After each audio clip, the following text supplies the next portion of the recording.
ایک صحابی رسول حضرت سمرہ بن جندب رضی اللہ تعالیٰ عنہ فرماتے ہیں، میں نے اپنے کانوں سے رسول کریم صلی اللہ علیہ وسلم کو بھی یہ فرماتے ہوئے سنا ہے، میں نے صدیق اکبر رضی اللہ تعالیٰ عنہ کو بھی فرماتے ہوئے یہ بات سنی ہے، اور حضرت فاروق اعظم رضی اللہ تعالیٰ عنہ کو بھی یہ الفاظ کہتے ہوئے سنے ہیں، جو صبح کے ٹائم میں یہ کلمات ایک مرتبہ کہہ لے اور شام کے ٹائم میں بھی ایک بار کہہ لے، پھر وہ جو اپنے رب سے مانگنا چاہتا ہے اپنے رب سے مانگ لے، اللہ تعالیٰ اسے ضرور عطا فرمائیں گے۔ حضرت حسن بصری فرماتے ہیں، میں نے یہ بات حضرت سمرہ بن جندب رضی اللہ تعالیٰ عنہ کو فرماتے ہوئے سنی، اور ساتھ یہ بھی انہوں نے ذکر کیا کہ حضرت سمرہ بن جندب کہنے لگے، میں نے یہ بات حضرت عبداللہ بن سلام رضی اللہ تعالیٰ عنہ کے سامنے جس وقت ذکر کی، جو تورات کے بھی عالم تھے، انجیل کے بھی عالم تھے، زبور کے بھی عالم تھے، تو حضرت عبداللہ بن سلام رضی اللہ تعالیٰ عنہ کہنے لگے، یہ وہی کلمات ہیں جو اللہ تعالیٰ نے حضرت موسیٰ علیہ السلام کو عطا فرمائے تھے، اور حضرت موسیٰ علیہ السلام دن بھر میں اس کو 7 مرتبہ کہا کرتے تھے، اور پھر جو بھی انہوں نے اپنے رب سے مانگنا ہو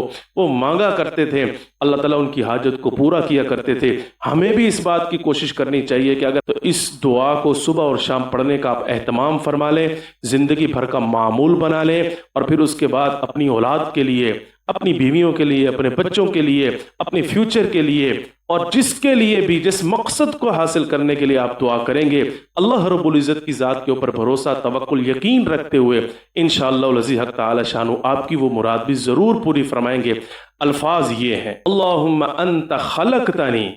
اللہم انت خلقتنی، اے اللہ آپ نے مجھے پیدا کیا، وانت تہدینی، آپ نے مجھے ہدایت عطا فرمائی، وانت تطعمونی، آپ نے مجھے کھلایا، آپ مجھے کھلاتے ہیں، وانت تسقینی، آپ مجھے پلاتے ہیں، وانت تمیتنی، آپ مجھے ماریں گے، وانت تحیینی، اور مارنے کے بعد یا اللہ آپ مجھے دوبارہ زندہ کریں گے۔ تو اس دعا کے الفاظ کو یاد کر لیجئے، اسکرین پر آپ کے سامنے آ رہے ہیں، اور زندگی بھر کا معمول بنا لیجئے۔ ویڈیو اچھی لگی ہے تو اس کو شیئر کرنا اور چینل کو سبسکرائب کرنا ہرگز مت بھولیے گا۔